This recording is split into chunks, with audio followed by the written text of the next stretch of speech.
Si intentas abrir Avowed y el juego se cierra, no se abre, no inicia o aparecen errores. Esto puede suceder porque tus controladores no están actualizados o los archivos de Avowed están dañados o corruptos. Así que en este tutorial te enseñaremos diferentes soluciones para reparar Avowed.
Abre tu navegador y busca la descarga de la aplicación NVIDIA. Haz clic en el sitio oficial de NVIDIA en los resultados de la búsqueda.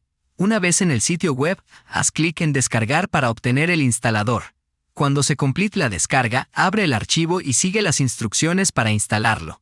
Acepta los términos y condiciones, y la aplicación se instalará automáticamente en tu computadora. Cuando se te solicite, elige entre Game Ready Driver o Studio Driver, según tus necesidades, y haz clic en Siguiente. Finalmente, haz clic en Listo. Y eso es todo.